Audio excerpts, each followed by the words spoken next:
Thank you for auditing the Always Positive New Music Review Show, hosted by a French professor who is going to do a YouTube short, but I can't do short. I'm going to be talking about the video for Now and Then, the Beatles song, directed by Peter Jackson, who also directed Hobbit, Battle of the Five Armies. And overall, it's a thrill, right? It's a lot of fun to see. It's always fun to see the Beatles if you're a big Beatles fan, however it is. But I think there's some major spiritual flaws and errors of taste. I think it all stems from the fact that the song is called Now and Then, and the video tries to pay homage to that. But there's one now, and there's too many thens. So there's the 60s then, which I find to be the most boring, and I don't want to see 60s then, in particular, that kind of nostalgia member berries that they're going for here. And then there's the much more interesting then, which is 1995 or 94, whenever it was that they recorded, or that George and Ringo and Paul initially started working on this song. Like, that's what interests me. According to some interviews, Peter Jackson only agreed to do this when he found more footage from that time. Hopefully that means that they're going to do another remaster of the Beatles anthology series. I don't know if they will. But this time, this 90s time is fascinating because my biggest issue with Now and Then is that I don't hear George in it. I just don't know if he's there.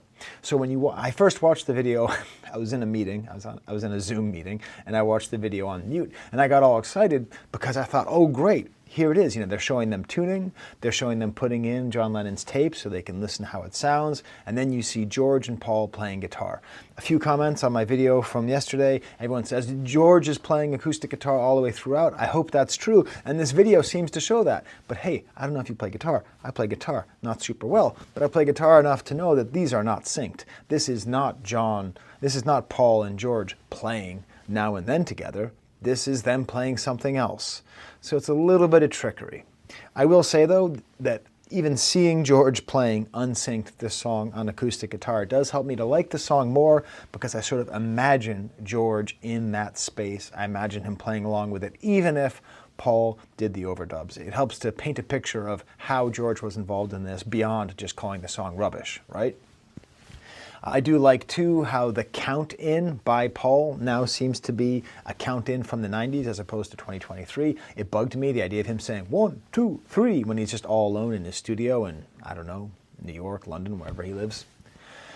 But then it kind of goes off the rails. I don't know. This is what I'm talking about, the spiritual flaws of what appears to be a CGI John looking off into the sunset. Maybe it's not CGI. You can tell me in the comments if you know one way or the other. He sees images of the Beatles from Help, presumably high off their ass somewhere in the Bahamas, and then eventually an image of Paul singing the song to the sort of ghost of John. It's okay. But then things get a little bit more interesting. You know, you see images of 2023 Ringo, who I would just call the now Ringo, the 23 Ringo, actually playing the drums along as it was recorded. You see some images of also Paul recording the song, playing it in 23. This is great. This is what I want to see as a Beatles fan. Then there's like a one shot of all three of them playing together, and it appears as though this is a 1995 shot of George, Paul, and Ringo all playing together. And it looks like Paul is singing Now and Then, but you look at George's hands and he's like playing on like the 12th fret, like he's not playing anything from this song. So again, it's kind of studio trickery, and it makes me think that no one involved in this project, including Peter Jackson, knows how to play guitar, or that they just don't think it matters. Maybe it doesn't matter. One of my absolute favorite parts of the whole video, no, definitely my favorite part, is Paul and Ringo mugging while they're singing the song back in 95. And you see Ringo do his, if you've ever seen Ringo play in concert, he does a lot of right hand work where he just kind of swings his arm around like that, and he's doing his Ringo singing, you know? That's just the way that he does it, and he's having fun. And then it goes in a totally different direction. So all of a sudden we now have what I will call vintage George and vintage John. That means George and John from the 60s. And they're inserted into the frame with the 95 Paul and Ringo. And it's very jarring, and it just feels kind of unnecessary and not cool. This is that kind of spiritual flaw I'm talking about. But then they take it further, and they kind of go so far with this concept. You know, they kind of go so far with this concept that it almost turns a corner and becomes something that I kind of like. Because, like, they actually mix together 23 Paul and 23 Ringo with vintage Beatles image. And it's kind of neat. You sort of have John mugging along with the orchestra that's playing in 2023, doing his. What's interesting is John loved imitating people who had, you know, like severe mental issues, you know, in a way that's not acceptable in today's world, right? Because it's not okay to make fun of people who have disabilities, mental or otherwise. But John, you know, I don't think this is the worst thing he ever did, but he enjoyed making those kinds of faces. So it's interesting because you sort of see it, and I can tell, I guarantee you somewhere in some office, they're like, how much of this can we show? How much of this can we show before we're just being ableist? The answer is, you're being ableist, I'm sorry. I'm not trying to be the woke police. I still think it's a great video, but there's a certain part where John crosses the line from being goofy to being ableist. Now my comments are all screwed up with people saying I'm part of the woke mob. Hey, it's nice that our society has evolved past that. But anyways, I do like seeing John goofing around with the orchestra. It's a little bit jarring because I don't think 1978 John or 1977 John, who's singing this song, would behave this way with an orchestra. You know what I mean? Like, it's this weird kind of imagined past where the Beatles are the Beatles of 1963 to 1970, and that is their personality sort of forever. I mean, we know that they grew and changed, for better and for worse. It's telling that there's no image of the guitar solo at all. So you don't see George playing it, and you don't see Paul playing it. I don't think you see Paul playing it because Paul does not want to dispel the myth that this could be George playing. Again, my perspective is that George is not on this song at all. I imagine that whatever he recorded just wasn't, not that it wasn't good enough, but that it didn't match or it didn't sound right.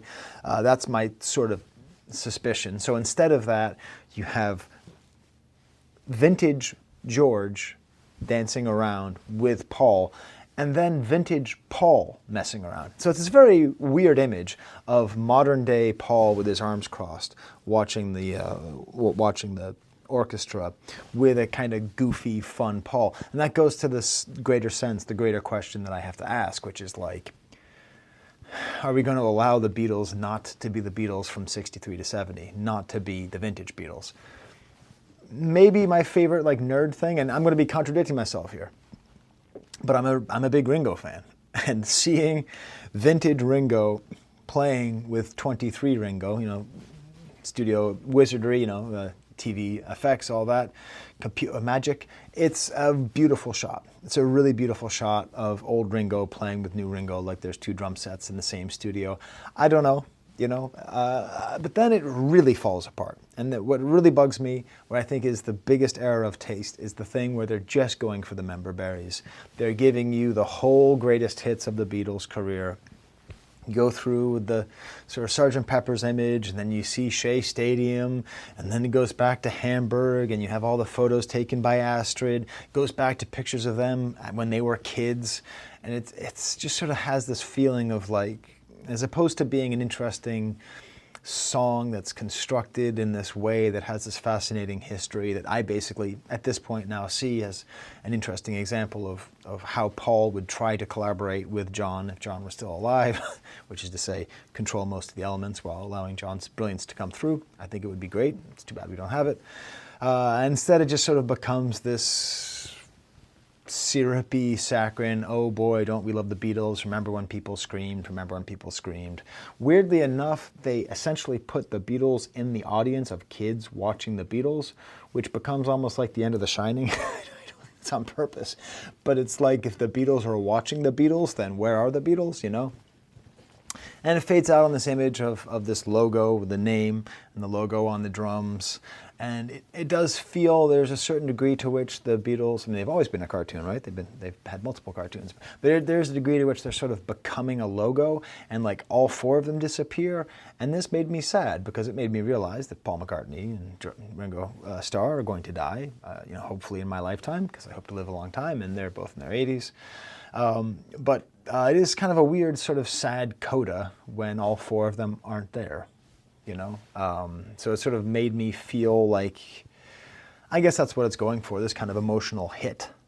This kind of emotional hit that you're like, oh no, there's no more Beatles. But again, if you watch my last video, there haven't been more Beatles. Like like, it's not a to me, it's not a bittersweet moment where I'm like, oh, I'm so happy that we have this, but I'm so sad that it's the final Beatles song. It's like, I'm so happy to have this because this is just a weird Jurassic Park experiment, and it's neat. It's a cool thing, but it's not the Beatles. The Beatles haven't existed since 7 years before I was born. Anyways, it's all there. I think Oscar will visit Peter Jackson once again. 5 bags of popcorn. I'm happy that it exists, much like the song. I think the good outweighs the bad, but there really are some errors of taste that just did they have to go with the greatest hits package at the end? Couldn't they have ended with the 95 scene to really make you have that feeling of what Anthology was about them getting back together again? I don't know. Whatever. I'm going to watch it again just because it's awesome. Till next time, there's the camera.